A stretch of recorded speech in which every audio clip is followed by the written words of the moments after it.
Cthulhu Jack.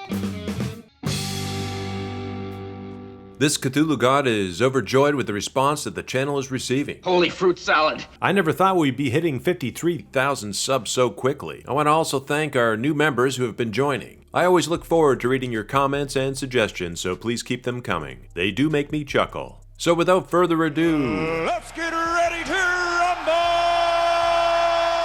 with all the little spawns heading back to school this time of year, why not visit Lincoln High School, No, sir. He doesn't like it. where we take a look at many faces and see the future. What's the matter with you? What's the matter with you? What's the matter with me?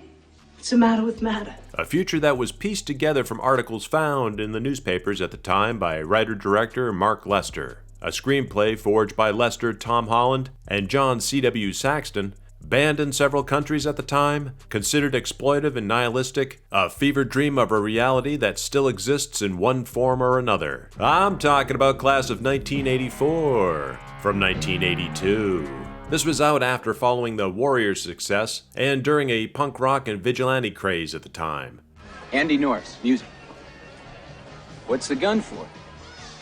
Where have you been teaching lately? With a fresh-faced Nebraska teacher who's already starting off on the wrong foot, They stay with me.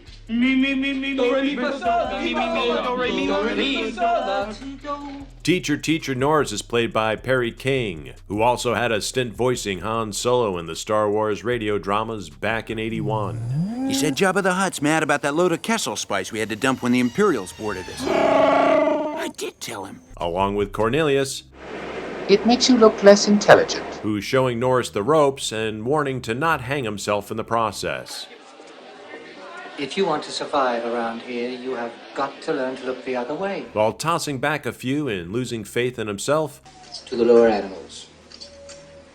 They never kill each other without good reason. as a teacher, Roddy McDowall delivers not only a base take on current realities, but also has equal contempt and compassion that he struggles with for his students. Once these pupils are introduced, You know what we better do?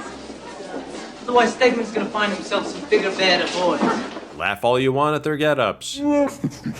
These cats are ruthless, and what director Mark Lester, in my opinion, does that's brilliant is that he not only builds the tension between Norris and Stegman, the ringleader, and his gang to the point where brutality doesn't begin to describe the last 25 minutes of this flick, but the sheer stones that Lester doesn't allow Stegman to become the idolized, quote, bad boy concert pianist. You think for a moment, the movie will crescendo with that after-school special ending to give it to him. Do I get the gig, teacher? Heck no.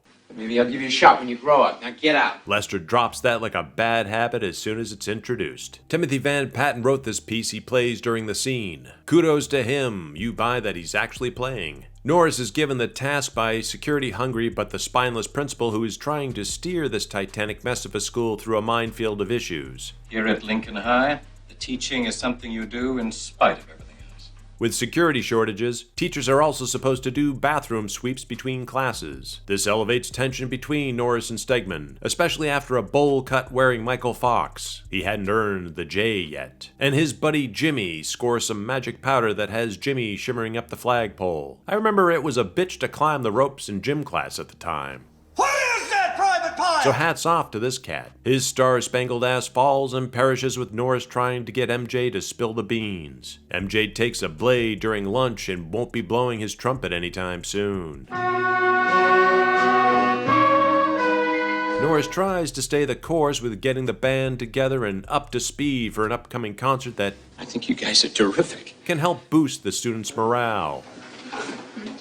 You mean we're good? Due to his attention being diverted by Stegman and his gang torching his car, Norris in return bashes the ever-living hell out of Stegman's. I have to say, I did laugh my ass off during this scene. Prior, Norris had visited Stegman at home, fatherless and having him mom wrapped around his finger. There are other kids involved. Now in listen, this. Petey is an exceptional child.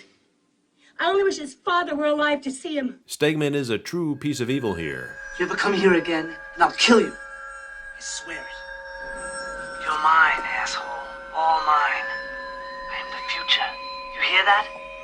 I am the future. He even prophetizes that he is the future multiple times throughout. He might be right. With Norris being set up by Stegman for an assault charge as the heat is turned up, while dragging poor Roddy into the mess with the gang. School's out, teacher. You're not welcome here. When Norris spots something hinky going down in the alley. No, come on now, Andrew. Cool it. School is out. It is a non-stop battle royale between these two factions, with the biology lab as one of the many collateral damages that emerge. Roddy snapping and conducting class while holding students at gunpoint. Please. Why? You see how simple it is? He has never answered a question in this class. When taking down Stegman is interrupted by Norris, Roddy then pushes his luck further by going all the way and trying to run down Stegman, only to end up in flames. The other members of Stegman's gang are no less at fault and perhaps even more deranged in some regards, with Patsy, the only gal in the group, always wanting to watch when her pals degrade other women who they get involved with. These are some real stand-up folks. With the night of the concert upon Norris, he receives a photograph of his wife and Stegman's gang. And one time, at band camp? You know things are gonna go bad for these characters, to keep you guessing with that pit in your stomach growing.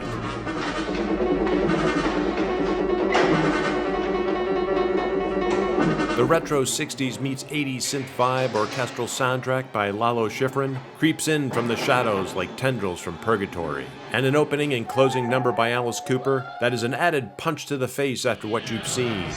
Take a look at my face. I am the future.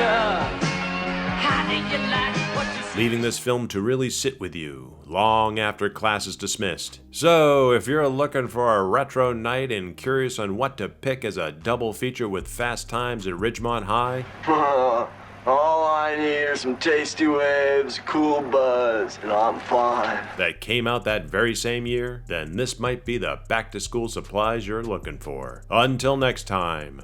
Ivory Joe from Kokomo. I also wanted to give a shout out to our YouTube members. Thank you for the support.